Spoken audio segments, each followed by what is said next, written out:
Hello, everyone. I don't have the book I need here with me,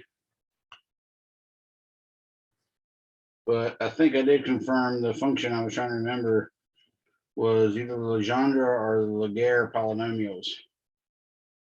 But anyways, this is just a quantum mechanics book I had. It's really kind of cool in quantum methods of Mathematica. But yeah, I was thinking that the function that gave us the function of R for the wave function for a hydrogen atom, electron and a hydrogen atom, I think that was the Legendre polynomials. Anyways, it could also, I think the Laguerre polynomials are closely related, and then there's Hermite polynomials, all sorts of different polynomials you can do, and Bessel functions and spherical harmonics, all that cool stuff. So anyways, I was just trying to look that up before we got back to lab. So I'm here, as I told you in the emails, and if you're in my class just now, as I told you in class as well, I'm here to answer any questions you might have regarding any past material. This is just a time for you to, ask me about any difficulties you had on tests or any difficulties you had in course material or anything like that, anything you want an explanation of. So when you guys run out of questions, we'll go ahead and call it a day. And again, it's completely optional for you being here. But remember, those of you who have class at 5:30 today, and those of you that have class at 10 o'clock this morning, basically the final exam will start at 10 for you, those of you who had it at 10 this morning, and at 5:30 for those of you who have it 5:30 today. Next class meeting. So next class meeting Wednesday is the final exam. Again, it starts at regular class time. Probably make it available to you up to 20 minutes early. It does require respondus, all that good stuff. So hopefully your respondus is still working. Yes, Austin Kelly's asking me to reopen or make a practice respondus so we can set up and check our webcams and to download a respondus. What I'll do, I'll just open up the midterm one again. That's sufficient for doing that part, because you don't really want to spend any time doing the respondus test itself, but definitely you would want to test that. So I'll open up the midterm again. Not the midterm, the practice respondus midterm, sorry. Anybody else have any questions? I'm going to actually do that while you guys are here. Oh, someone had a question about late labs. I wanted to confirm when the last day. Okay, so a bunch of people have been asking this. So as it is now, I haven't awarded any loss of points to any late labs, and I've only graded like the first 3 or 4. If you haven't turned in the first 3 or 4, and I thought everybody had, then you are probably going to get a late points for that deduction for that. Again, I don't think anybody had not done that, but I haven't put it in the grade book yet. That's when I'll figure it out. But any of the other ones, if you get them to me today, you're probably going to be fine. And if you're talking about the last 2 labs, I suspect you'd even be fine not losing any points if you got it in by midnight Wednesday, or at least midnight tomorrow. So the last 2 labs, I would definitely try to get it in by midnight tomorrow, and maybe even midnight the lab day, but preferably tomorrow. Extra credit book reports could be submitted this semester if we didn't finish in time. Is the extra credit book report still on the table? Yeah, I'll do that, but it'll have to be in by Sunday at midnight.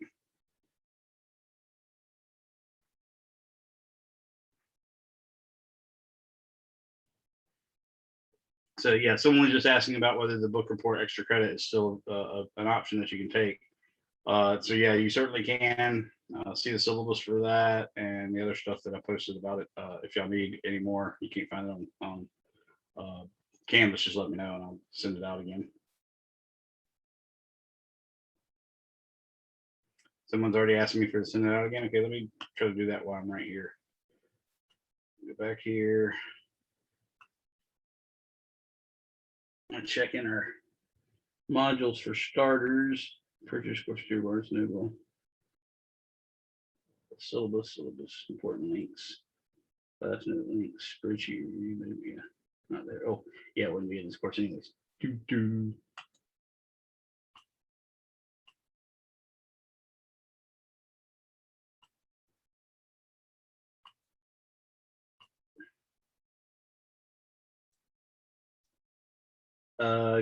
Anybody have any questions they can verbally say? Because I'm going to be doing something that doesn't allow me to see the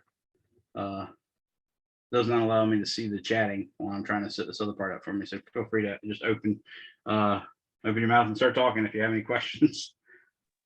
I was just wanting to ask, I remember previously you had stated that, like, if your midterm grade is higher or something, you Yeah, will if your replace it for the exam grade is higher than your midterm. So it's that, so if your final grade is higher than your midterm, it'll be the score for both? Yeah, I'll replace your midterm grade with that grade. Okay, it won't be the other way around though? No, I won't do it the other way around. That's my rule.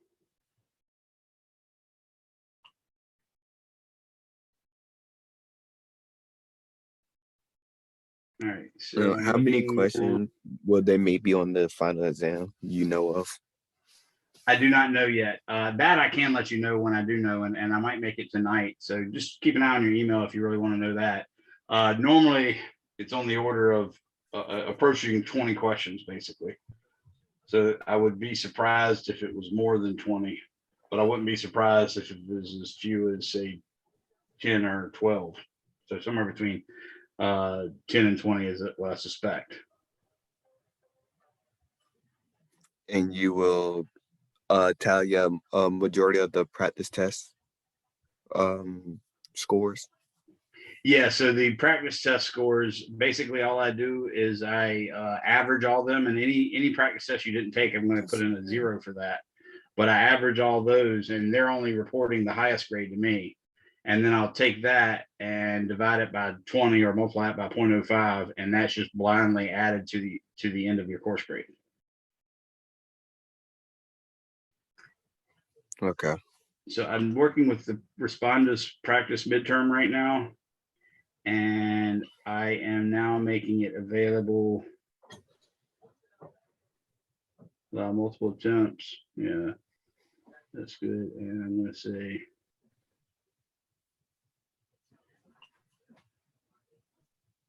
let's see, available until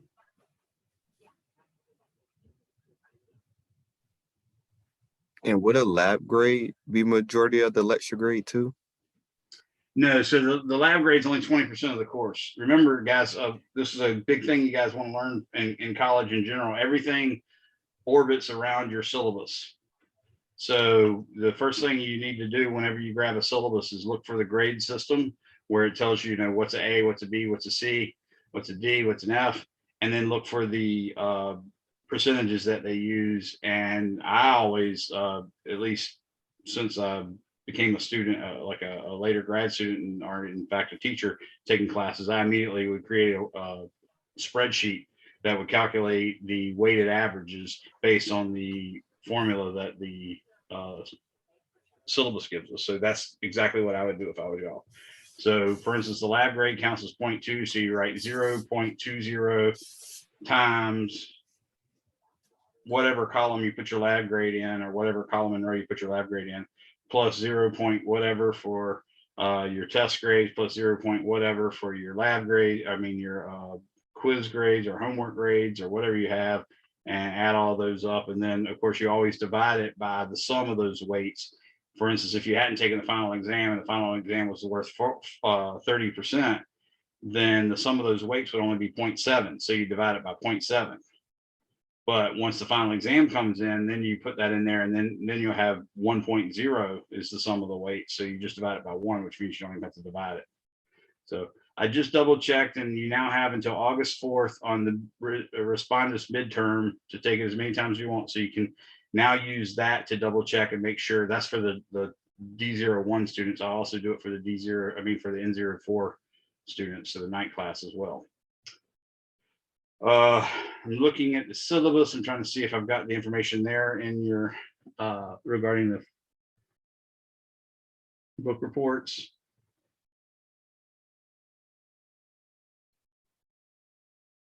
It appears that I do not.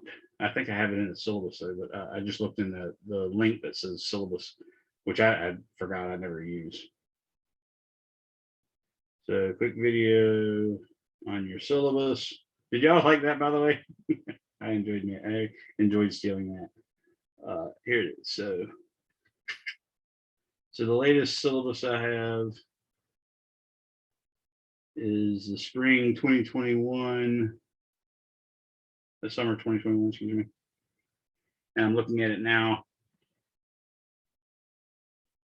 By the way, the grading that Lauren was asking about, I'll read that to you while I'm here in the syllabus.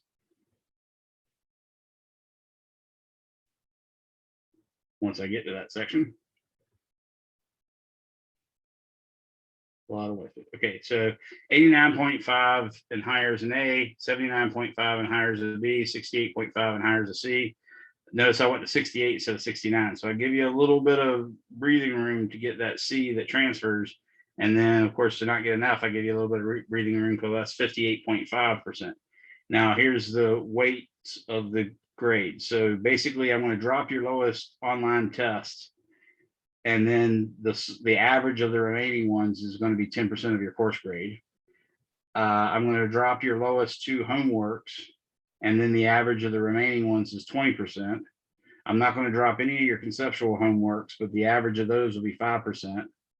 Your respondus midterm is worth 20%. Your respondus final is worth 25%, and your lab grade's worth 50%. I mean, excuse me, 20%. Oof. And then you'll notice when you add all those numbers up, we're already to 100%. And then I say practice test bonus 5% highest for each and zeros if not done. So you actually have 105% that could come up. And if you took every practice test and got a decent score on it, then you could get up to 5 points added to your final course grade. That's a really big deal. So that's how that works. And I'm looking, I've got a statement on plagiarism. I've got a bunch of links. I do not appear to have my book list in there. Okay, so that's the other thing I was going to check. So I have the book list and the instructions for that. So I'll just send that to everyone in an email. Anybody else have any questions? Let's see. Last one that was typed was the book report thing. So I will send that next. And I also got to set the respondus midterm for the night class in case anybody needs to double check their stuff there. Were you able to add double time for both of those tests? Yeah. Thanks, Lauren. I wrote that down and left a little post-it note in there because no, I didn't do it then. I was already took down my computer and was in bed when I saw your message. So I will do that now. In the midterm? Yeah, for the midterm. The midterm. Oh, I know. I did for you mean for the last two tests and the final exam? Yes. Yeah, I'll make sure I do that for you. In fact, I was just looking at that stupid area and I didn't do it. I was like, oh, that's neat. That's a good thing to remember. It's right there because I found it a new place. Anyways, I'm going to do that right now while I'm talking to you. Anybody else have any questions while we're going that you can verbally state? If you want to type them, that's fine. I will scroll up when I get back to that screen to see it. And if you can go. Okay, I just had a question.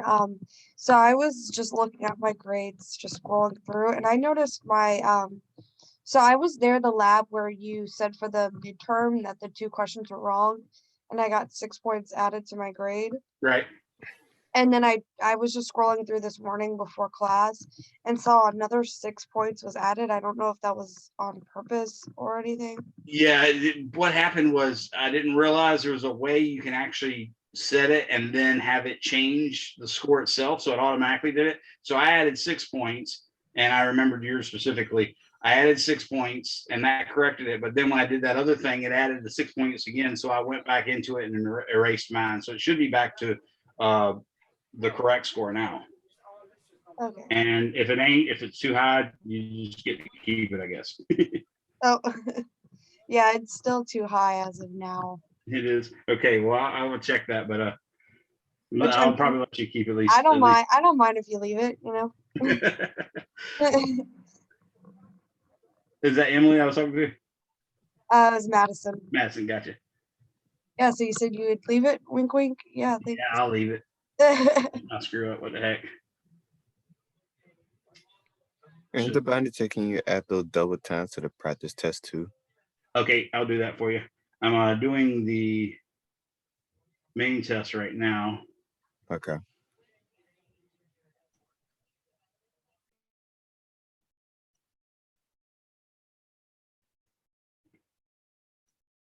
So that's test 5 I just did.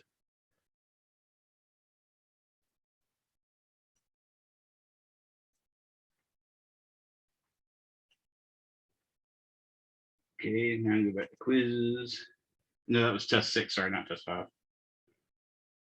I forgot my 241 class had 5 and 6 were the last ones. Your class, it was 6 and 7 were the last ones. And test 7 I'm doing now for, it's called moderate this quiz. So I'm moderating it to give the people they're supposed to have extra time.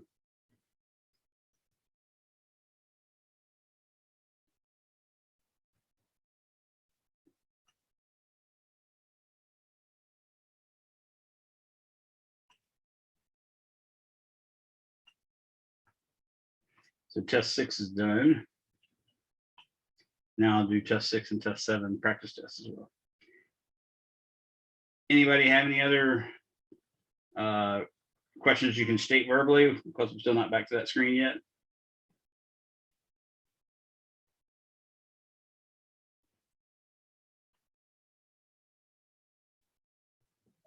Can you repeat what you just said?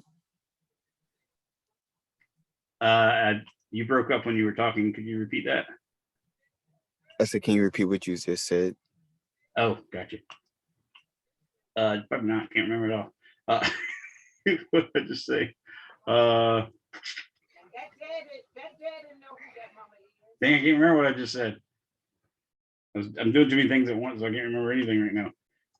I just finished updating test 6 and test 7. I'm now updating practice test 6 and practice test 7. That was the last thing I remembered saying. Anybody else help me out with what I said to him? I don't think it's anything important other than that. Yeah, you said if anybody had a verbal question because you weren't at the text screen yet. Oh, I was asking for, yeah, verbal question because I went on that screen. Yeah, thank you.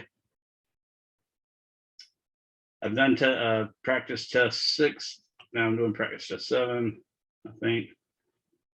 Yeah, multitasking I'm pretty good at, but man, talking while multitasking, everything just goes to blank. My brain's just spitting out words, and evidently I'm not recording them, not thinking about them.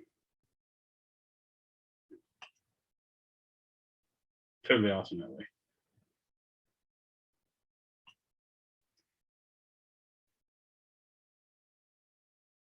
All right, practice test 7 is now properly moderated. However, most people are finishing in well under the time required. So that's, I guess, a good thing. I hope that means y'all really know what y'all are doing. All right, I'm back. So I'm looking at this. It says, I was told 3 points in my midterm you did, but it reverted back to the original score. Well, so did those 3 points, right? That was Emily. Yeah, it shouldn't have reverted back to your other score unless you didn't get those, you didn't get the wrong answer. So for instance, there were cases, and I don't know if it was yours, Emily, or anybody else's in specifically, there were cases where you had an answer that it graded as wrong. And then when I corrected it, it still graded as wrong. So there would be no change. Or there were cases where people had it graded wrong and they actually had that as the correct answer. So that when I changed it right, it went to the wrong answer. So that's what I mean. But I will double check yours, Emily, and Madison's. And if I've graded too high and allowed you too many points, I'm going to let you keep that just because this is the least I can do. Let's put it that way. That would be awesome. Okay. Last one, so you had mentioned the extra, but yeah, you did that one already. I did that one.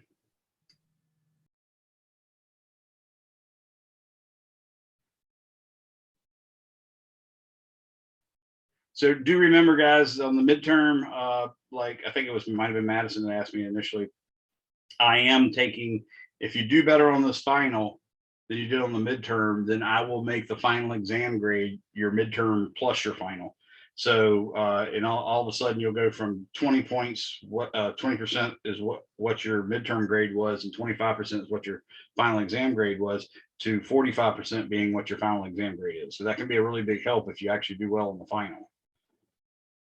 So, and remember, I've tried to tell everybody, there have been times, I just want you to be prepared. There has been times where I've taken one or two old tests, and sometimes it's the last test, or sometimes it's the last two tests. I've even done one time I did like the first test and the last test.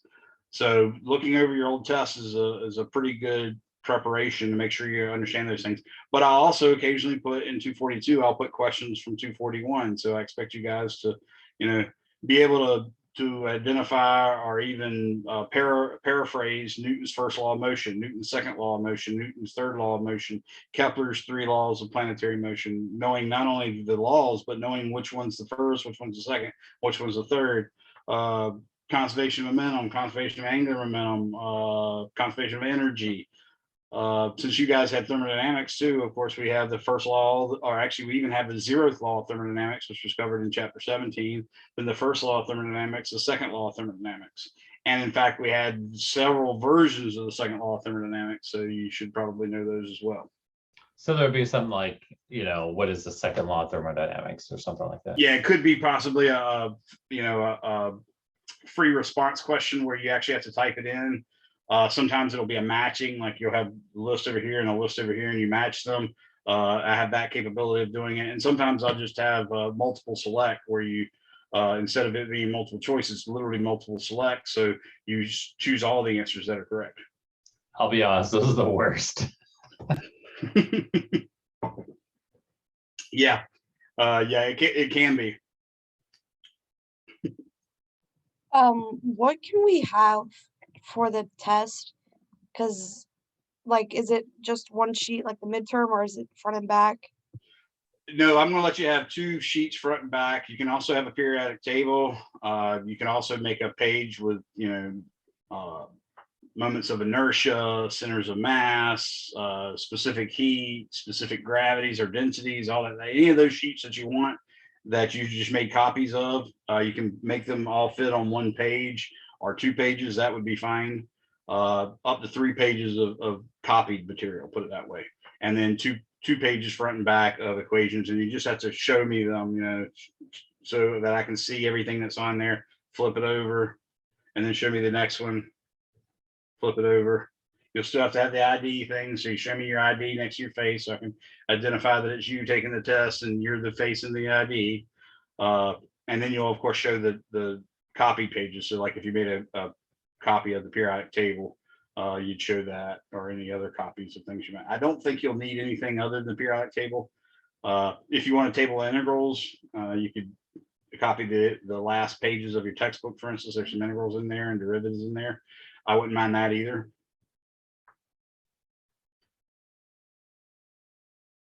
Yeah, you could actually put the electron configuration picture that I showed you earlier, the little Christmas tree looking thing.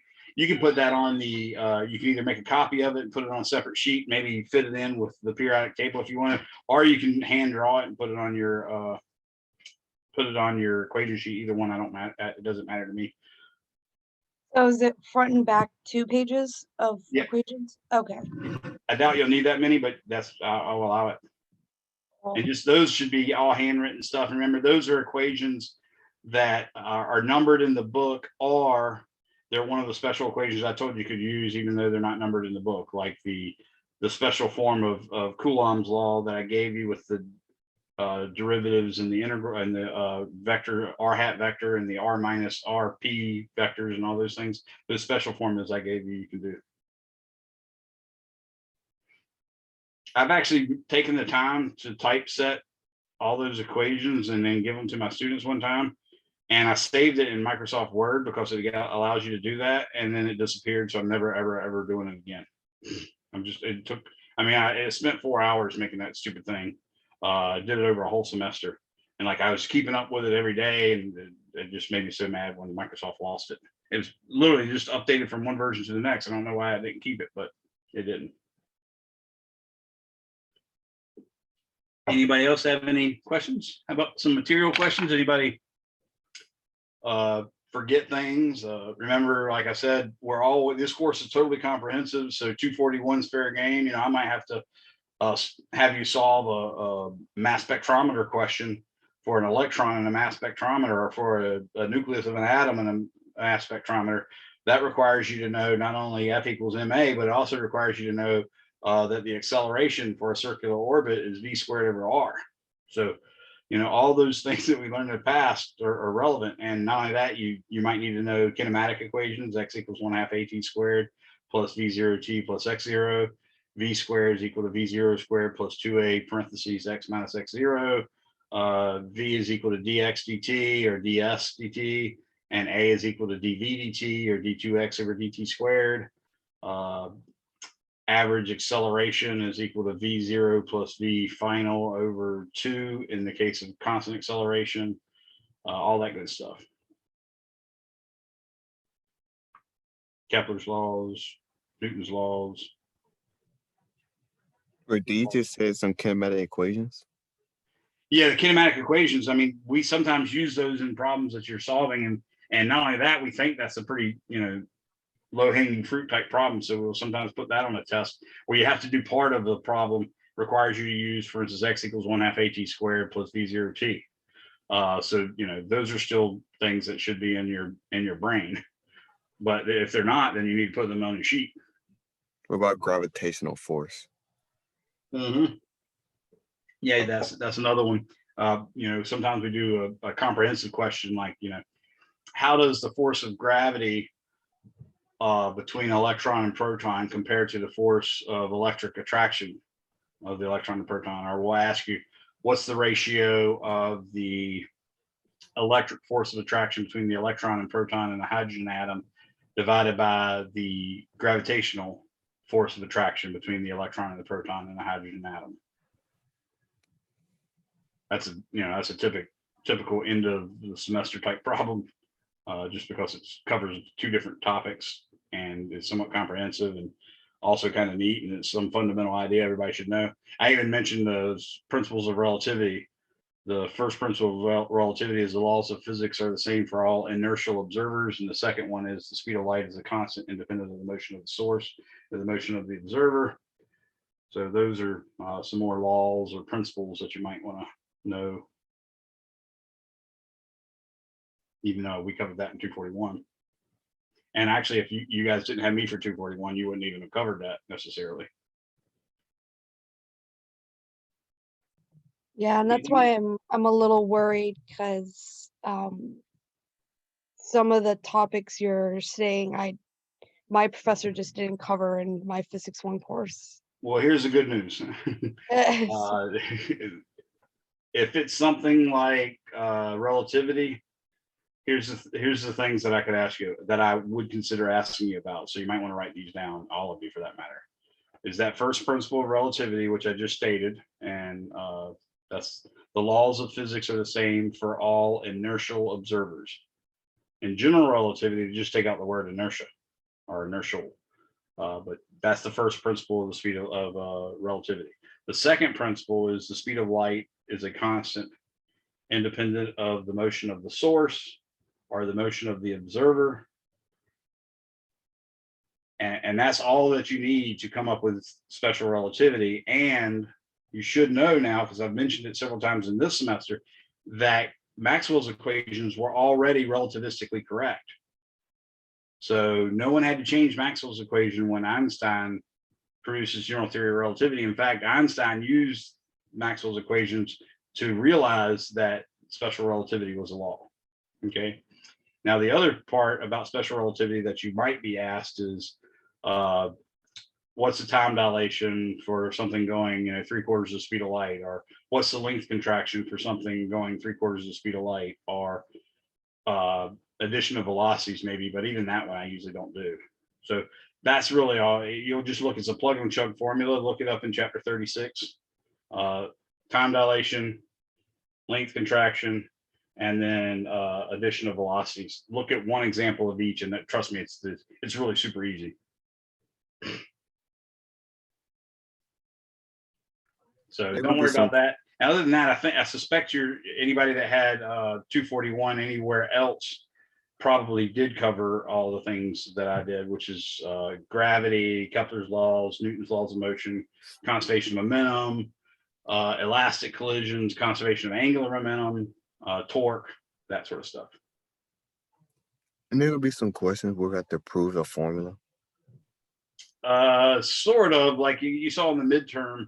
Basically, I was asking you to do an integral problem where you integrated the dq over an infinitely long vertical line and found the force or the electric field specifically at a point some distance r away from that charged line. That is an equation that you probably know off the top of your head or might know off the top of your head. Therefore, in some sense, I'm asking you to derive that. Same thing with mu 0 I over 2 pi r. We use the law of Biot-Savart, and we did that horrible, nasty looking integration, mu 0 I across r over r squared, dr, all that junk, the mu 0 over 4 pi in front, that Biot-Savart law. We did that to derive mu 0 I over 2 pi r. So that's definitely something that's fair game. And that's, that's a more intense problem but it's from 242. So it's not an unreasonable problem for a final exam. Okay. Of course, you could also get the same thing by using Ampere's law. So that's another derivation. Just like you could use the same thing for an infinite line of charge, you could use Gauss's law, and that's a derivation. And you'll still get the same formula as we did for the integral. Did you hear anything else I said, Madison, that didn't jive with what you did in your class? Nope. We pretty much did everything else. Yeah, you did. I'm sure you did Kepler and gravity. Sometimes they skip gravity and stuff. That's why I didn't do that, because places that have aerospace engineering, they're going to cover that ad nauseum. So sometimes schools that offer engineering for aeronautics or stuff like that, they don't do it. But and UVA and Virginia Tech both offer those. So yeah, we talked a little bit about Kepler's law, but we definitely spent a lot more time on gravitation. Okay. Well, just Kepler's law is just for your knowledge. The first law just said the planets orbited in elliptical orbits with the sun at one focus. So that was a really big deal, because before then, everybody just basically went on the assumption that Aristotle was right and the heavens were perfect, and the perfect shape is a sphere, and in 2 dimensions, the perfect shape is a circle. Ergo, everything had to be circles, period. No ifs, ands, or buts about it. And the heavens had to be perfect, blah, blah, blah. So that was a really big deal by saying it was an ellipse. That's like a bastardized version of a circle. So that's the first law. The second law was also an insult to Aristotle, because Aristotle had taught us that the heavens are perfect, therefore they can't change, because if they change from one state to another, say a planet sped up to another speed, then it sped up from a wrong speed to the right speed, in which case the heavens were wrong for a split instant, or it changed from the right speed to the wrong speed, and heaven is now imperfect. So he said they're unchanging. So that was a big deal, because Kepler's second law said the planets sweep out equal areas in equal time. So if it takes 30 days for a planet to go from here to here, say when it's really far away from the sun, when it's near the sun, if it takes 30 days to go from here to here, then the area swept out, that little pizza slice, is equal to the area swept out in the big pizza slice. Okay, so that's Kepler's second law. And this third law is just the square of the period of the orbit is proportional to the cube of the semi-major axis. And I wouldn't, if I asked you something like that, I wouldn't get upset if you forgot where the 2 was and where the 3 was. It's t squared is proportional to a cubed. If you put the t cubed and the a squared, I'd still give you full credit. So don't get too worried about that. So stuff from 241, and that's actually also why I asked you guys that. If anybody else has missed anything that I mentioned about 241, that's good for me to know, because that helps me decide what, if any, parts of 241 I put in there. Any other questions?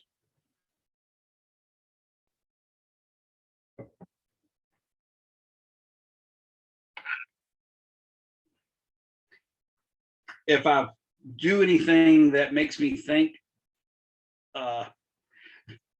if I do anything that makes me think that I want to let you know more details about the test, like when I go to make the test today and tonight and maybe even tomorrow, if I make that up and I come up with a conclusion that I should probably let them know this, I will send you guys an email. So do watch your emails for the next 2 days, because I don't want to send out an email and have only the students that check their email get the advantage.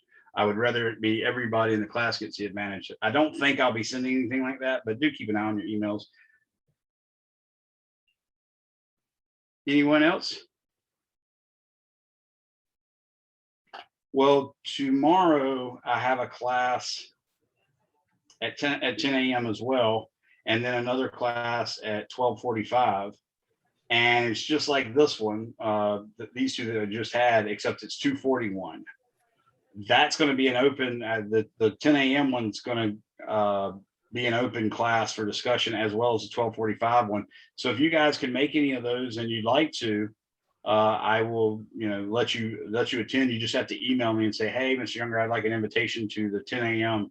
class on Tuesday, or to the 12:45 class on Tuesday. And then that way you can get in there. I'll send you an invitation, even though it's not your class, you can still get in. That'll give you another chance to ask me any more substance questions, for instance. And those classes are really small, by the way. Like I've got one class that has like 8 students in it.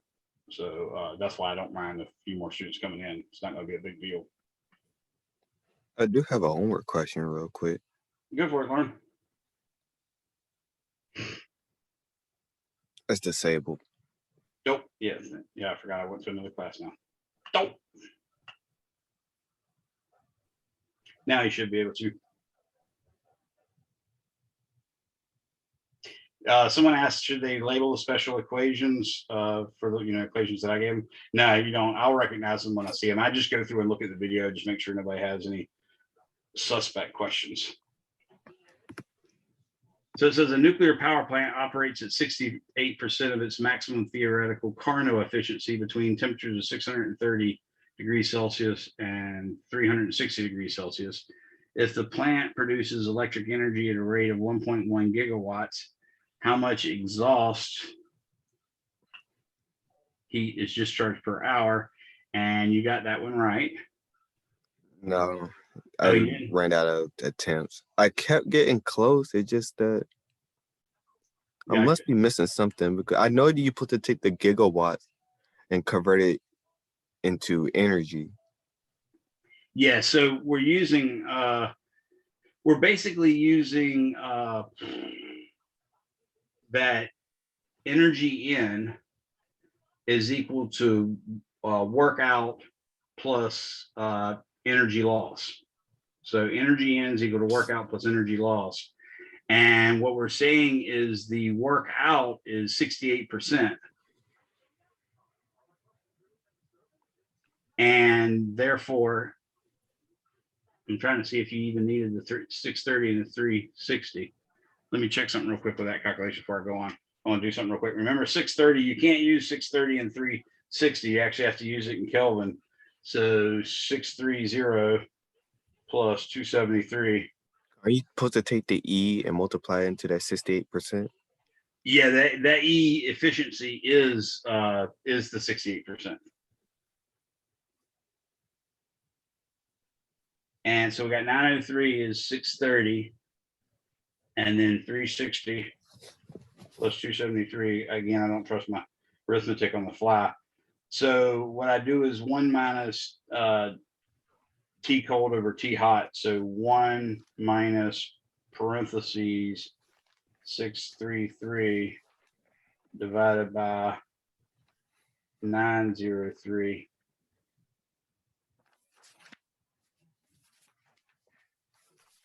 Okay, so the Carnot efficiency is 0.299.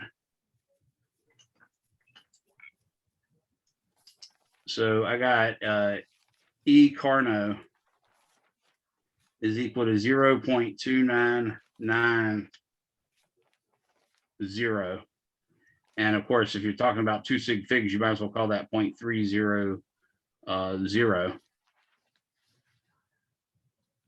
because that carries me 1 sig fig further. But you probably should stick with the 299. Anyways, so that's the Carnot efficiency. And then this nuclear power plant operates at 68% of that. So you're going to do 0.68 times 0.299. And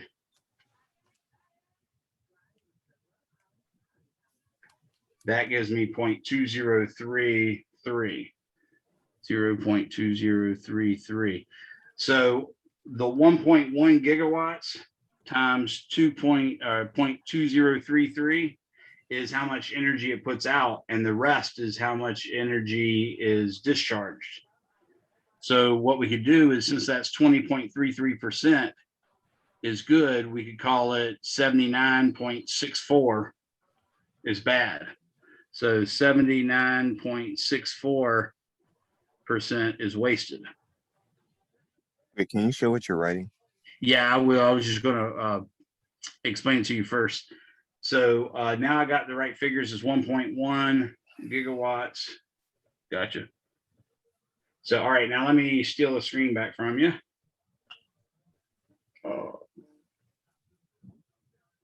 And let me just turn the camera off because I'm an old fart that randomly does stupid things on computers. Okay, so what we had is E Carnot. That's the formula for the Carnot engine, is that the efficiency is equal to 1 minus T cold over T hot. Okay, that's the Carnot. So when I did that calculation with the 630 and the 360 converted to Kelvin, I got 0.2990. But the problem told us that this was 68% as efficient as the Carnot engine. So you multiply 0.68 times 0.299 and you get 0.2033, which is 20.33% goes to do stuff. That means 79.64% is wasted. So 79.64 is what we waste. What's that? How you get that 79.64%? 100 minus 20.33.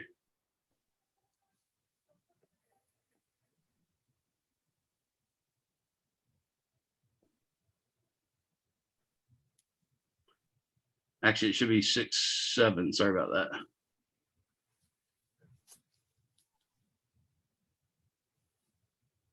Yeah, 6.7, not 6.4. Sorry about that.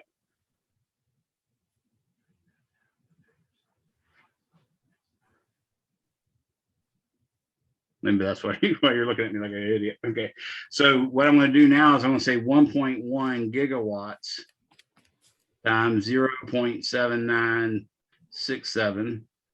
And that gives me 1.1 times 0.7967. And I get 0.87637 gigawatts. And they're asking for gigawatts per hour. Is that correct? Yes. Okay, so gigawatts is 0.87637. I'm carrying a bunch of extra digits, and that's probably best, but it's times 10 to the, remember, 10 to the 6 is mega, 10 to the 9th is giga. So 10 to the 9th joules per second.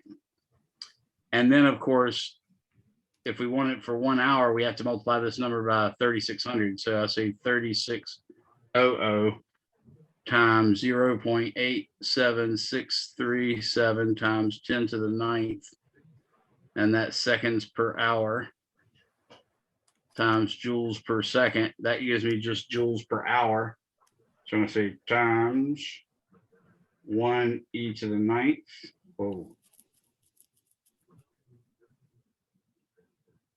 Times 3,600.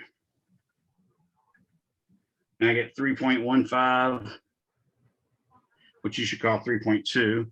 So 3.15493 times 10 to the 12th joules per hour. So you should probably be inputting the answer 3.2 times 10 to the 12th joules per hour. That's not the answer. Let me pull it up for you then. When I ran out of attempts, it came out as 1.6 times 10 to the 13th joules per hour.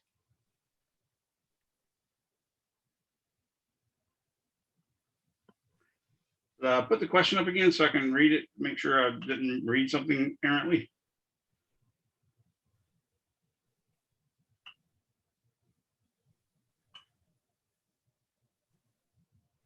This is electric energy at a rate of one. Ooh, okay, wait a second. Oh, yeah, that's the problem. Okay. Notice I said 1.1 gigawatts. I was reading that as energy in, but I just reread it. It says if the plant produces electric energy. So what we mean is, let me have the screen back again. I see what I did wrong. Sorry about that. So everything I did was right, except I took the 1.1. You had to multiply by time to get joules by itself. No, the problem was I thought the 1.1 gigawatts was thought to be energy put in.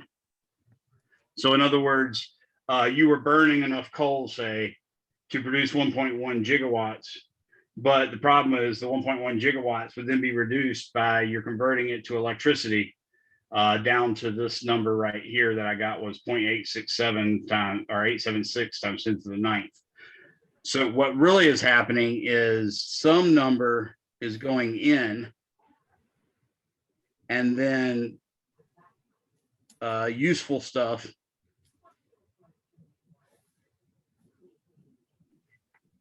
useful energy is the 1.1 gigawatts. And then the other stuff is the waste. What we know is that basically 1.1 gigawatts is equal to the percentage I found, which was 20.33% of the question mark in.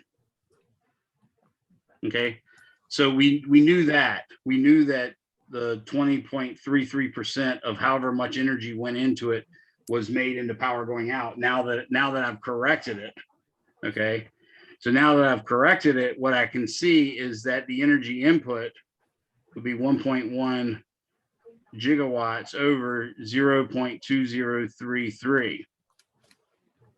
And let me do that now. Sorry about misreading that.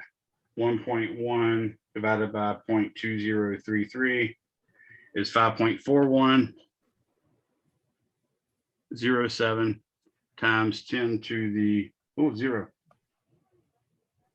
So this is 5.4107 gigawatts came in. So that's just the raw energy that's put out by, say, burning coal. Now, what we know is, in fact, 20.33% of this produced the 1.1 gigawatts. The other 79.67% of that goes to actually waste. So now I do 0.7967 times 5.4107 times 10 to the 9th joules per second is heat put out. So that's the bad stuff. That's stuff that you use a cooling tower or a pond that you might maybe build on the property. That's what that is. So I'm going to say times 0.7967. So that gives me 4.3107 joules per second is the heat dissipated. So we want to know a gigajoule, excuse me, Wait, oh, forgot 10 to the 9th.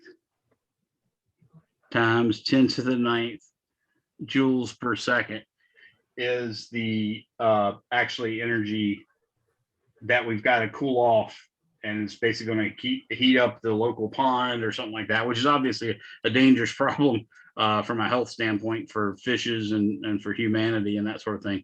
Now, what we got to do with this is convert it to joules per hour. So I'm going to take the 4.3107 times 10 to the 9th joules per second and multiply that by 3,600 seconds per hour. So I'll say times 3,600. And that gives me 15.5186 times 10 to the 12th joules per hour, which I think you can see if I divide this by 10, I got to multiply that by 10. So that'd be 1.55186 times 10 to the 13th joules per hour, which I think you can recognize as 1.6 times 10 to the 13th. So yeah, the system was right. It actually had the right number. I just misread it. That's the problem with when I look at a problem, I read it and then I go and start working it out. The last step of solving a problem like that, it should always be, okay, look at what problem you're solving and think about what you went about doing to solve it, and see if you're actually answering the right question. I was not answering the right question. I would have saw that if I look back at the question, but I didn't do that until afterwards. So it seems like they're right. Does that make sense to you, Lauren, how that problem worked out? A little bit. Did you remember to multiply your 68% times the Carnot efficiency, or did you not even use the Carnot efficiency? Because that's the most common problem that people do on that particular problem. The big thing I didn't do was subtract that 100% to that first efficiency. Right. That's another problem. That's just and that's a problem that grew probably from middle school even, and some people just never quite get it, all the details of percentages, but that's just something with experience you'll actually start to correct on your own. But yeah, always with percentages, you always have the percent of what you're getting, and then the percent that's what's left. The two have to add up to be 100%. So you always want to think in terms of that. Do I want the percent, or do I want what's left? And this is a case where you needed to know what's left, not what percent was. What I tell my students, because I get a lot of, believe it or not, in a calculus-based physics class, you get a lot of students that come in with some real holes in their elementary, middle school education. But I always write percent, which I represent with this symbol, equals part over the whole. So that's a rule I tell them. And the part follows the word is usually, and the whole follows of. And of course, the percent is the thing that has a percent symbol. So that lets you do it. And it's also the same thing as, so with this part of it, so if you had 79%, you put a 79 in there and leave that as 100. Then you have this simple proportion, and this proportion is how you go about solving them. And so that's sort of the lowest hanging fruit, but it's not, well, I shouldn't say the lowest. It's a low hanging fruit part of percent problems. Then the other part you got to remember is, what are they talking about? Are they talking about the percent you got right, or are they talking about the percent you got wrong? So if I asked you, there's 50 questions on a test, and they're all equally weighted, how many points per question would that be? Anyone? 50 questions, 100-point test. Each question counts equally. How many points are on each question? 2. 2, right. So if I told you you got 28 questions right, then you say, okay, well, 28 times 2 would be 56. And you'd say, oh, I got a 56%. I'd ask you then, well, how many points did you lose? Well, 56% was the number that I got right. So the number that I got wrong must be 44%. And I got that by doing 100 minus 56%. So that's the part versus the other part, the good versus the bad, or the what you got or what was left over sort of thing. And then you say, okay, well, that means I must have lost, obviously lost 44 points, but that meant I made 22 wrong, or answered 22 incorrectly. That makes sense? So anyways, that's some math stuff that a lot of people just forget because they ain't touched it in so long. I mean, when you're doing calculus and pre-calculus, you don't do as many percent, so you forget it every time. Could you Does just anybody go could ahead? you just quickly go over, like, skim through what you did in this problem again? Okay, yeah. So in this problem, we were told that the operating temperatures of this nuclear reactor or coal-fired power plant or something like that was 630 Kelvin, or 630 degrees Celsius, sorry, and 360 degrees Celsius. So basically, it's taking heat from a hot reservoir that's being held at 630 degrees Celsius. That's T hot. And it's taking exhaust and putting it into a cold reservoir that's at 360 degrees Celsius. So the first thing I had to do was I had to figure out what the Carnot efficiency was, because they told me the plant was 68% as efficient as Carnot. Now, Carnot is this heat engine that you hopefully read about, where basically you're taking the heat from a hot reservoir and delivering it to a cold reservoir and getting some work out. But of course, the heat going to the cold reservoir is just waste. You're not going to be able to do anything with that. So the efficiency, when you do that calculation, the efficiency for the Carnot engine is 1 minus T cold over T hot. But you have to know it has to be in Kelvin.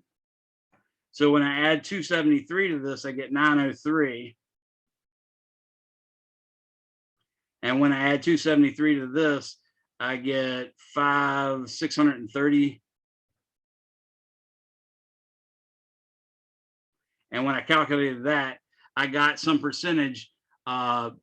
Basically, I got a percentage of 0.299. So the Carnot efficiency is 29.9% efficient. Well, this power plant is only 60% as efficient as that. So I had to multiply 68% times the 0.299, which is what I did there. So that means our power plant really is only 20.33% efficient.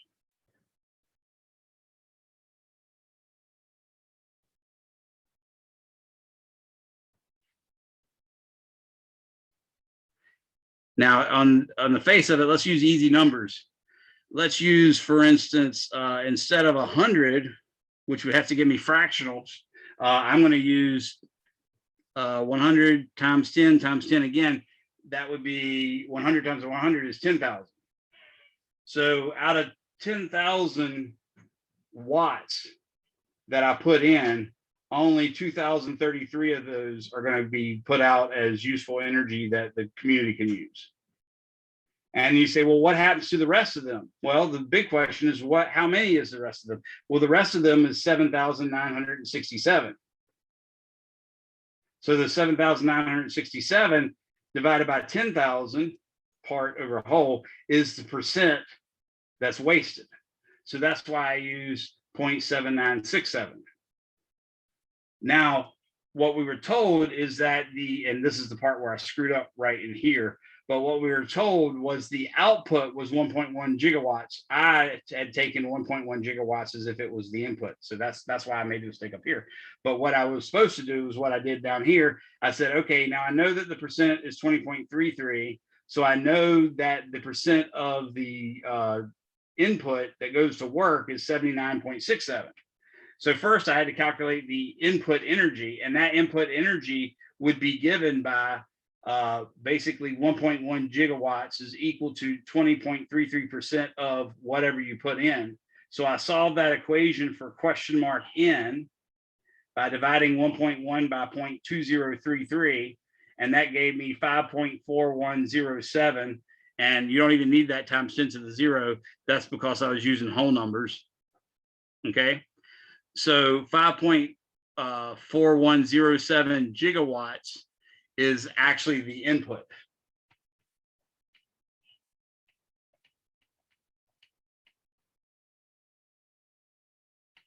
So that's the input. Now, if I multiply that 5.4107 gigawatts times 0.7967, that will be how much energy is wasted. So that's what I did here. I multiplied it by 0.7967, and that gave me the number of gigawatts that actually are wasted. It turns out of the 5.41, basically 4.31 of those are being wasted. So that means 4.3107 times 10 to the 9 joules per second is being wasted. Then I just had to multiply the joules per second times the number of seconds in an hour to get the joules per hour.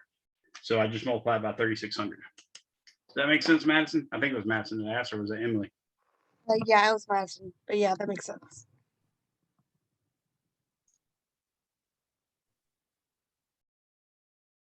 Anyone else? I also I had a question about, I was just skimming through the chapters studying, and I was wondering if you could explain this to me, like if I pull up gotta pull up the textbook. Okay, there you go. So this is just like the section on if I go back, like how driving the speed of like the electromagnetic waves from Maxwell's equations. And I'm kind of confused on like this explanation of it. They're talking about like the flux of B through this rectangle and things like that. Right. And I'm kind of confused how that's possible, because like they're saying the rectangles in the plane of the electric field, Right. and then they're saying the flux of B through this rectangle is decreasing in time. Yeah, Like, the problem you're running into, I think, is that you're thinking of flux. It's not flux. This is the E dot dl part. So notice down here the equation E dot dl, that's the line integral around the surface. You're not talking about the flux through that hole at that part. That's why you're getting this E dot dl being like E times delta y, and then B times, well, B is perpendicular to it, so you're not going to get that. That's part of the problem what's going on. So you see the dE delta y, that's really this part, the E dot dl part. Oh, I'm sorry, I forget that I can't, you can't see my mouse. But yeah, if you scroll down 3 lines below that, closed integral E dot dl equals negative d phi dt. oh, So the first equation you see is E dot dl equals E plus dE delta y minus E times delta y. Yeah. So that's just the line integral. What they're saying is on the left side, the electric field has a constant value, and on the right side, it also has a constant value, and therefore E dot dl is just E times the length. Well, since they moved a amount delta y, the electric field has increased in strength from E to E plus dE. So that equation, closed integral E dot dl equals parentheses E plus dE times delta y, is just the line integral on the positive side, the side where the E and the line direction are the same direction. And then the E delta Y is where the E field points in the opposite direction of delta Y on the diagram. Yeah. So that gets you the left-hand side of the equation above it, which is E dot dl equals negative d phi dt. And then the B should, the dVdt part, that should make pretty good sense, just because you know del d phi dt, the flux that you see in that next line under where it says for the right side of Faraday's law, that Yeah. part right there, they're taking the derivative of the flux. Well, the flux is the integral of B dot dA, right? So it should just be B times A in principle, if you take it over a small enough space. Well, over a small enough space, the magnetic field is going to be a constant, but in time, it's not going to be a constant. So they have to take the derivative of B with respect to T, but the area is going to stay the same. And that area, of course, is dx, which is really delta x in the drawing, times delta y. That's the part where you're doing the flux. Yeah, I just don't understand because it's saying like the magnetic flux through the loop changes. I don't know. I Okay, just don't Let's look at see that. how that's possible because it's Yeah. like, yeah. Let's look at that diagram, figure 3110, if you leave it on that for a second. So do you see that it's actually kind of hard to see from my perspective, but you probably see it. I think that's an arrow going up on the right-hand side Hmm. in the little black box that the author's drawing. Yeah, that one. Yeah. That's going up. Notice that's the same direction as the electric field. Yes. Up is the electric field is the pink arrows and the magnetic field is the B arrows. It's the blue arrows, right? So when you do closed integral E dot dl, that has to apply for any closed loop. And then that's equal to the negative derivative with respect to time of the magnetic flux through that closed loop. So we're going to calculate the left-hand side by doing that constant E on the right-hand side of that rectangle. See, the constant E it's not E because the left-hand side was just E, but the right-hand side is E plus DE. Yes. So E plus DE is a constant. So the integral of E dot dl just becomes E times the integral of dl. Well, the integral of dl for that little rectangle is just delta y. Yes. Okay. Now you get to the top part, you would be traversing it to the left, to the top part of that little rectangle. Well, that's perpendicular to E, so there's no contribution there. Just like when you get to the bottom part, you'll be traversing it to the right, and that's perpendicular to E, so there's no E dot dl for that one either. But on the left-hand side, the E dot dl, the E is actually pointing upward, but the dl is pointing downward, so those are a negative, and the magnitude of E there is just plain E. Yeah. So you get E plus DE in parentheses times delta Y Mhm. minus E times delta Y. That gives you the DE delta Y. So hopefully you understand the line where it says, thus, if we take our loop counterclockwise. Yeah, I got that part. Okay. The right side of it was confusing to me. Okay. Well, these are actually excellent questions. I love that you're asking it. Pull up to the top diagram again. Now notice B is perpendicular to E, and therefore it's perpendicular to that rectangle. Yes. And the flux really has a B dot dA to it. Meaning there's a dot product. It only takes the part of B that's perpendicular to the area surface. But that's kind of weird because we define dA to be the vector A, or the vector dA that points perpendicular to the space. So if you see that little rectangle, the dA is actually a vector that points parallel to B. Mm-hmm. Does that make sense? Yeah. Okay. So now you see the B dot dA is just B times A. Okay. And then the A is delta Y times dx.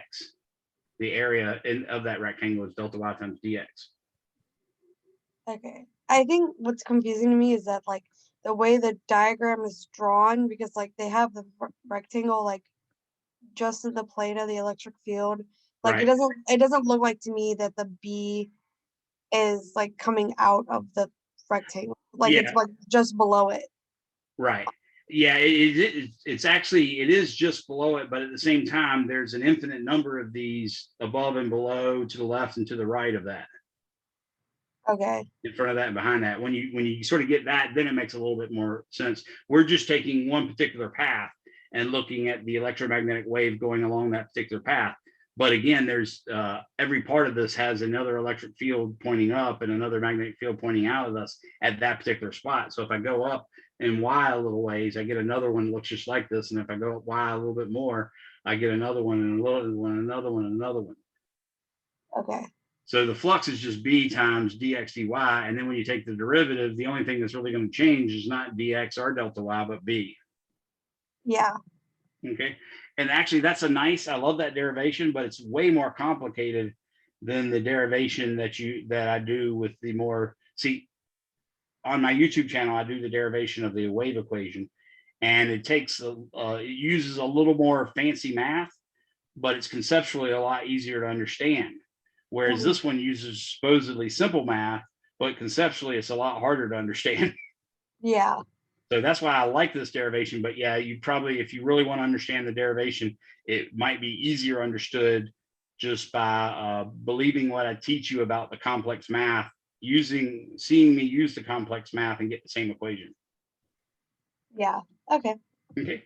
I'm glad that students are thinking this way. That's exactly what it takes to become a scientist or an engineer, is you guys need to look at every diagram and look at every derivation and see if you can pull that off. Most teachers are not going to require you to do that in a test. We all hope and pray that you could do it in a homework, and sometimes we even assign it as a homework. But when you get to the next level course, that will pay off huge dividends. Yes. Okay. Any other questions, anyone? I just had one more question. Good work. Another like textbook thing when I was reviewing. I remember you talking about this, and I covered this in Physics 1, and I remember my teacher explained it to me, but for some reason I didn't write it down, and I have the same question months later. It's funny. Gotcha. But I was just wondering, like, how we can assume that only the x component of the velocity, like when the particle hits the wall, is like the only one that changes. Okay.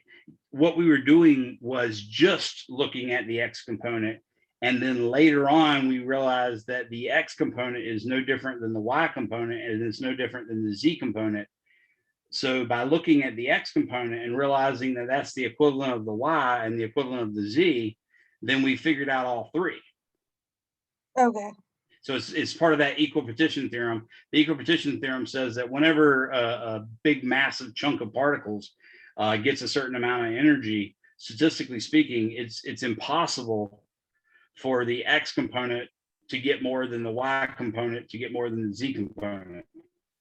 Yeah.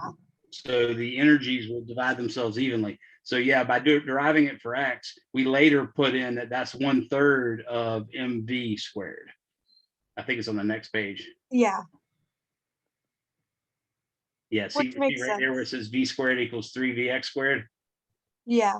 That's basically where they said, okay, well, we're gonna have the same thing happening on the y surface, we're gonna have the same thing happening on the z surface. Therefore, we add 3 in there. Yeah, which that makes sense. Like you flip a quarter, there's no preference to either side. Yeah, So that's makes good. Awesome. I'm glad you're thinking about these things. Thank you. I'm so excited. Anybody else? All right. Well, like I said, everybody, send me an email if you would like to attend either tomorrow the 10 o'clock session or tomorrow the 12:45 session, and then I will send you an invite. Actually, it might even be better if you don't send me an email. Send me a text message, put your name in it, tell me what class you're in. So if you're the day class or the night class, and tell me which one you want to attend, the 10 a.m. or the 12:45 p.m. And I will send an invite to you for that. I have one more question. Go for it, Lauren. Can you do a quick recap of how to use the right-hand rule? Yes. Okay. So there's several of them. So one of them is when you do A cross B. Because like one of the homework sections where it was kind of confusing, where it was like, you're not really given a vector. I think you have to like, it's like on certain parts, like you gotta like use the right-hand rule in reverse. Yeah, sometimes you have to work it out for the answer. So if I said A cross B was equal to C, then what I would do is I would write, let's say A is right here. And I'd write B is right here. And we can pretend these two are in the plane and we're not losing any generality there, okay? Now the right-hand rule says that you take the first vector A and you pretend this is an axle. And that axle is along the A vector. So A has to be like that. That means my hand can be any of these positions as long as this axle is laying along A. Now, what ties me down to it being exactly this, or say exactly this, or any of these other things, is that I have to be able to take my right hand fingers and curl them through a angle that's less than 180 degrees to hit the B. So in this case, if I had my hand like that, my fingers don't bend that way. So if I have my fingers like that, my fingers don't bend that way either. They only bend this way. So I have to put my hand like this and my thumb pointing perpendicular to the page. This curls towards B, therefore C must point out of the page.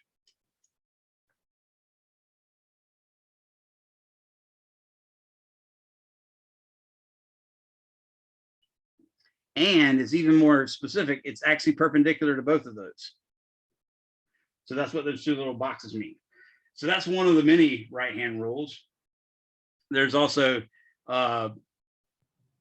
F equals QV cross B, but that's the same thing, right? A cross B, right? In this case, though, since Q is the charge, it can be positive or negative.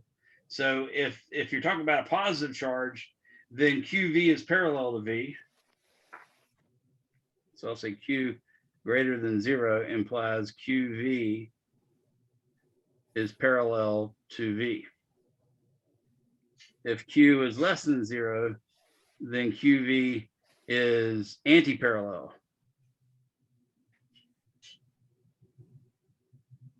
Well, are you saying that C is coming out of the page because your thumb is pointing towards you? Exactly.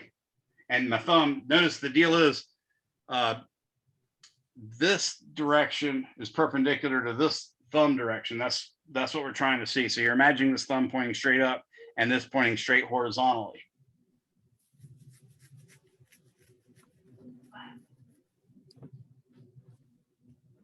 I was just trying to figure out how come you folded your fingers like all the way when you just said like, and you came like close to almost 180 degrees. Yeah, the main thing is you have to curl it towards B going through an angle that's less than 180. So there's another angle that I could turn to B by going all the way around here, but that's bigger than 180 degrees. So that keeps me from choosing into the page because that angle is bigger than 180. By the way, the other neat part of that is if you completed a parallelogram with this rectangle, I mean, with these two vectors, then the area is actually equal to the magnitude of A cross B. Wasn't there another way to use the right hand rule where it's just like instead of bending your fingers, you kind of like use your palm and you keep You your can do fingers this one straight too. and your thumb out? Yeah, in this case, this is A vector, this is B vector, and this is C vector. And then that way you do it, you're always using each of the fingers being perpendicular to each other, and the thumb, that is, for those of you who recognize the thumb is not a finger or that worry about such issues. So that's another one that works that way as well. So you'll align your index finger and your middle finger, it'd be pointing perpendicular to the A vector? Yes. So if you're doing A cross B, in this case, you lay that along A and you say, okay, well, my fingers B is this way, so that's still perpendicular like that. So that's another way you can do it. And it doesn't, I mean, when it's perpendicular, then this becomes a perfect rectangle. Otherwise, it's a parallelogram. So that's the only difference is you don't have to have those perpendicular, but ideally they're perpendicular, and then you get the whole thing instead of just A times B times the sine of the angle between them, where that is the angle theta. You just get A times B when it's 90 degrees. So when I actually hold it 90 degrees, I get the full A times B equals C. There is also a right-hand rule for a wire carrying a current. So if this is a wire and the current's going the direction that pin is pointing, you can grab it with your right hand and put your thumb in the direction of the current. And then you look at it, and the way your fingers curl around the tip, which is going counterclockwise here, that's the direction of the magnetic field. That means here, the magnetic field would be pointing this way. Here, the magnetic field would be pointing this way. Here, the magnetic field would be pointing this way. And here, the magnetic field would be pointing this way. So that's another right-hand rule. But they can always, tell you the direction of C and A, and then you have to work out what the direction of B is. So if I said this is C out of the page and this is A, and I ask you for the direction of B, without the magnitude, you can't tell what this angle is, but you know what plane it's going to be in basically, because you can do, okay, well, this is A and that's C.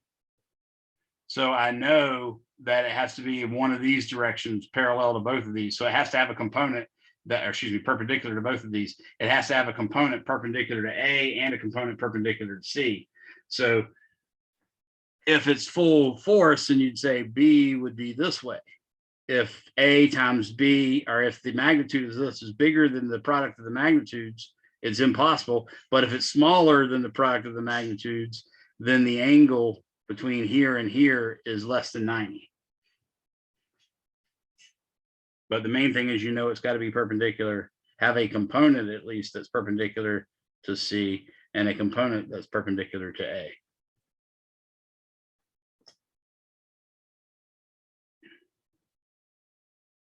Here's an example. I think I thought of one.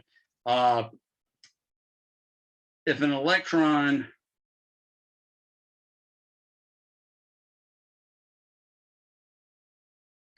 is being deflected upward by a magnetic field,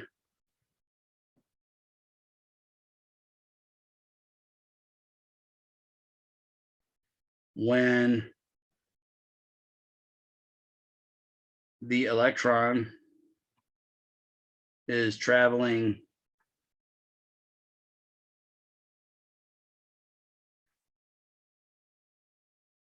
northeast,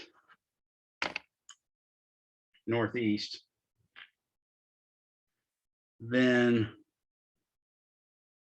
what direction must the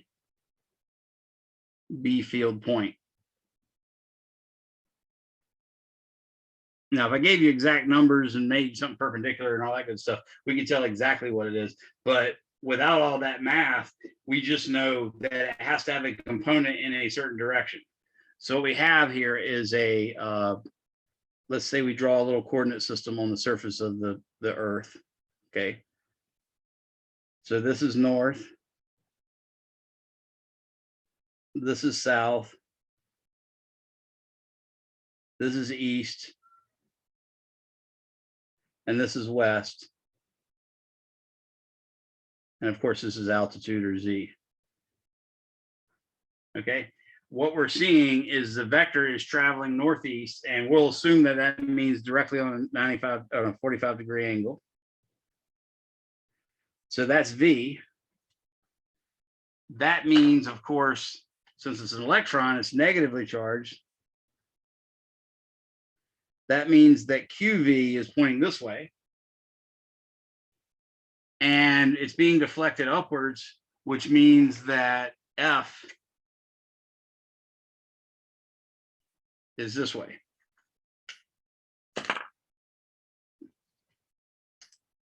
Okay. So we see QV. So the formula is QV cross B. This finger represents QV. So QV is going that way, which really should be, it looks like I'm doing in and out of the board. So QV should be in the board at this angle. F is pointing up. So if I look at that, it looks like my magnetic field must be pointing perpendicular to this vector, at least as a component that way. And that vector should be basically this way. But the fact that it's also going up means that, and also going northeast means that it's also going to have a component this way. So the magnetic field, in fact, points this way.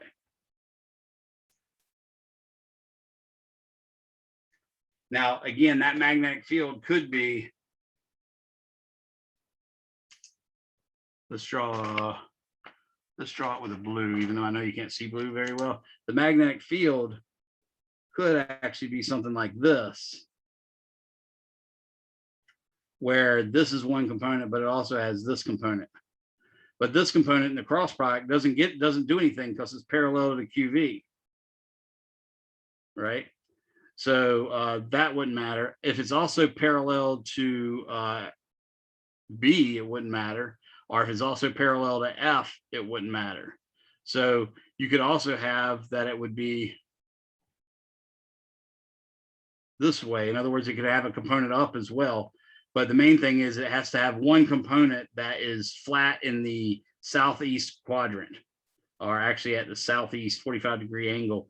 And then it could have a component this way parallel to the QV, and it could have a component parallel to F, and we wouldn't be able to discern the difference from this particular problem unless we had more facts. So the vector is coming out of the page? The QV is coming out of the page, behind the page, because what I'm saying is the page is supposed to be looking along the surface of the earth, where north is to the right, south is to the left, west is down through the desk, and east is out towards us, right? This thing went halfway between west and south. So it's got a component, it's actually doing like this. Notice I'm at a 45-degree angle from straight down. If it was going west, it'd be like this, but by going southwest, it points a little bit that way. And then of course, the component of B that matters is perpendicular to that and F. So it's going to be in this plane right here in the southeast direction. So it sort of, it comes out of the board because it's eastward, but it also goes, or out of the page, but it also goes to the left.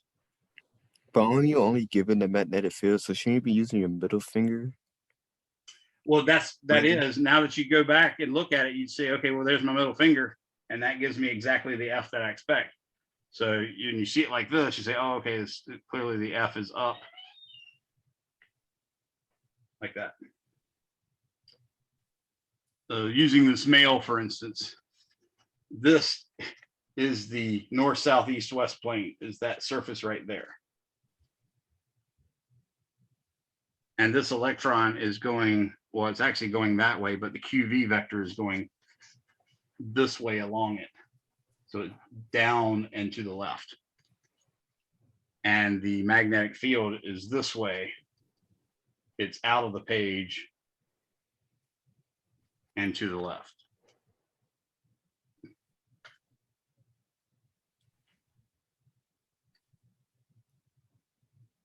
But it's not easy to see in 3 dimensions, so I get that if that's giving you a problem. But just notice this is F. It would be literally upward on the paper. North would be to the right on the paper, and south would be to the left on the paper. Down would be down on the paper. East and west are coming in and out. So this particle would actually, this electron would actually be moving out of the page and this way. Like that. And this is making a 45-degree angle with the page. That's the way the electron's going. Because of that, the QV vector is going that way. And in order for it to feel a force upward, the magnetic field must be perpendicular to both both the force and QV. So it has to point, in fact, this way.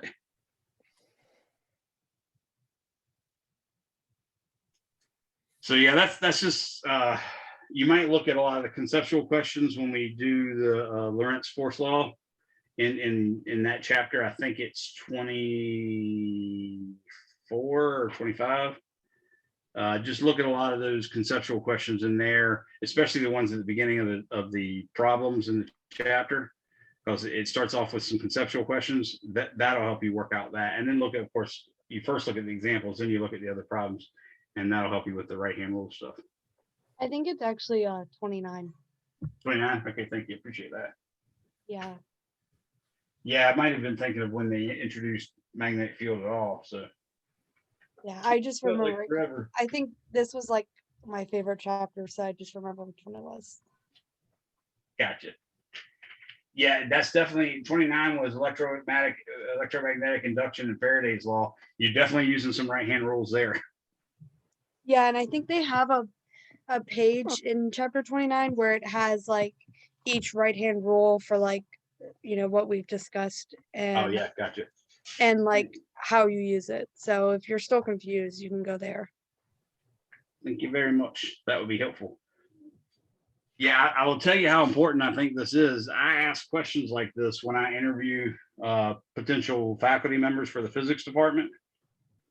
I'll ask them questions like these electromagnetic induction questions, like you drop a bar magnet downward with the north pole pointing downward in through a loop of wire. Which way does the current go that's induced in it? So that's not an unusual question for me to ask my people that are applying for my positions, and I've ruled out of a lot of applicants because of that. You know, if you're going to be able to teach physics and you can't answer that question, then I need you to go away. So.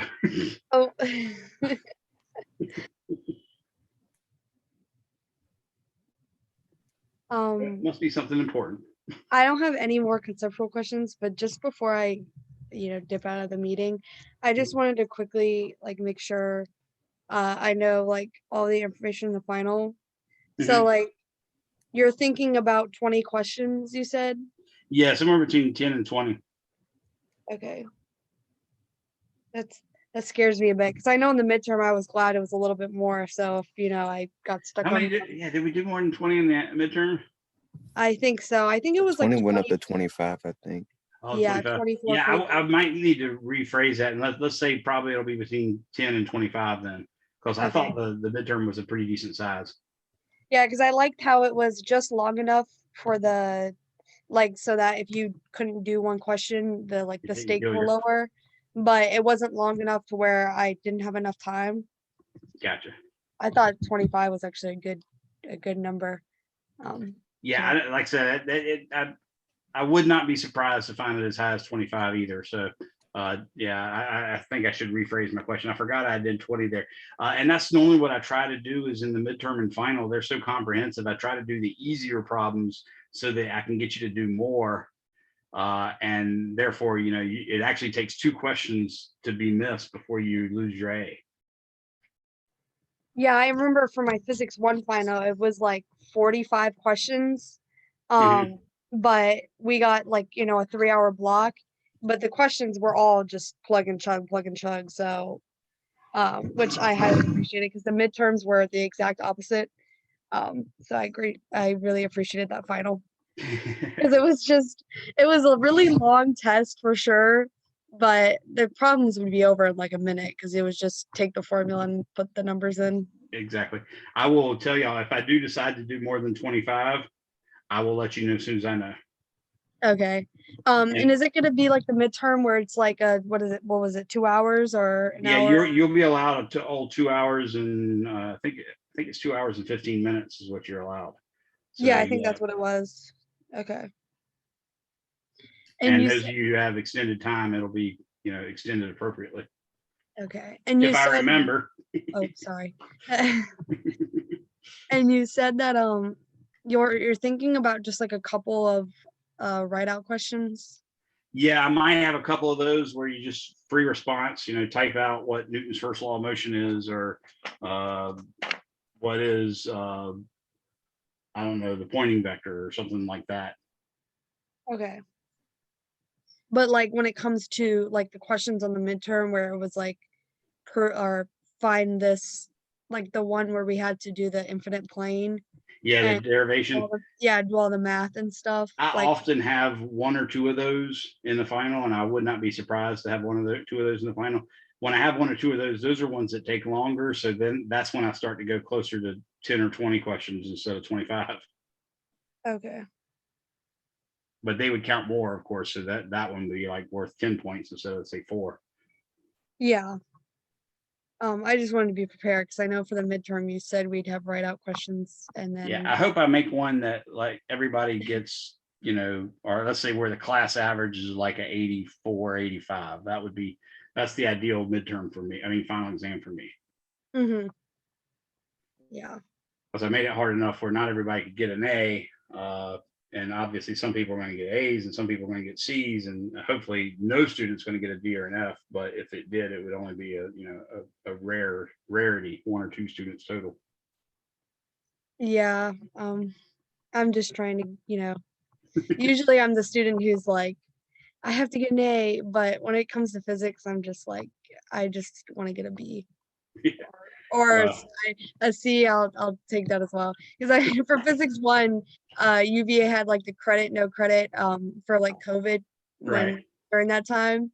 And I was debating it for physics 1, and then I got my first midterm grade back and I immediately switched it to credit, no credit. Yeah, So, exactly. yeah, no. Yeah, physics can get scary, but you sound like you're doing stuff right, and a lot of you are. I'm sure I like the fact, one, that you're a female and you're speaking out, because I get a lot less of that in my physics classes, and I hate it because I know it's more of a shyness or whatever. But I suspect that means a lot of other people are doing it as well, and that's good. If you're asking these questions and thinking this way, that's good, and yeah, I'm just excited about it. So that's cool. Yeah, a lot of the time I feel like it's girls are, we already have this like stigma that, we're not as smart as all of you men. So it's sometimes just afraid of asking the dumb question and things like that, or asking out and then being completely wrong. And then that stigma you had is already, it's just gotten worse at that point. Yeah, and that's something I also want to get rid of. I never want people to think that there obviously is a stupid question, and the stupid question that I mean is when Mr. Younger says A means B, and then you say, oh, wait a second, what did A mean? Yeah. If you literally are just asking the same question that I just answered, that means you weren't listening to me. Now, if you ask it because I didn't say it well, which is frequently a problem, then obviously that's not a dumb question.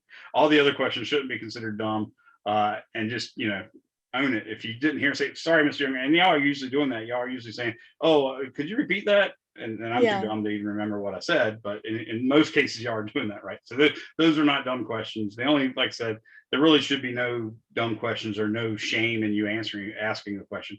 That's what we're here for, is we're supposed to be teaching you. Yeah. I've appreciated you this summer. It's been, it's been as good as physics 2 can. Exactly. Well, thank you. I appreciate that. Especially during the summer, which, makes the class even worse during the summer, but.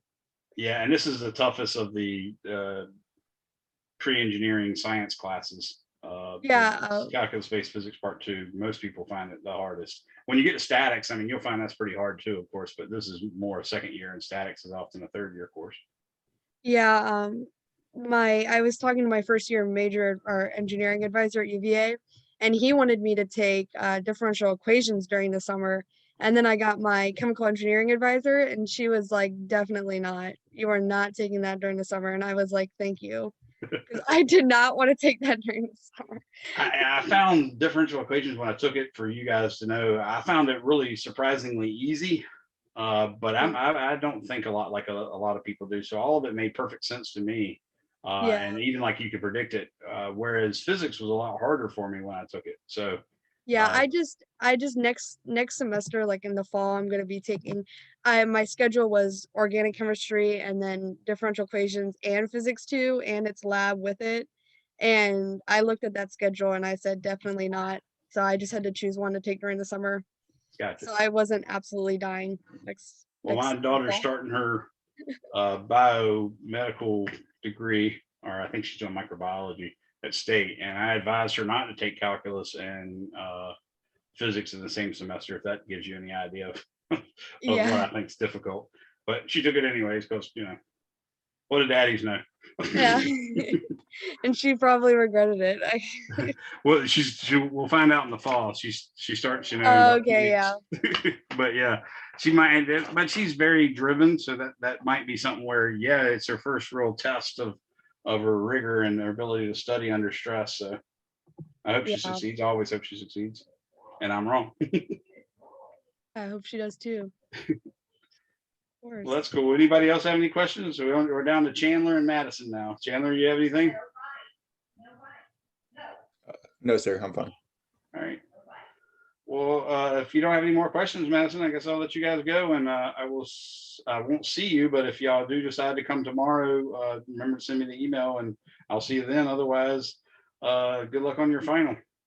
Thank you. Thank you. You have a good rest of your summer. You're welcome, and thank you too. And I hope y'all have a great summer. Bye-bye.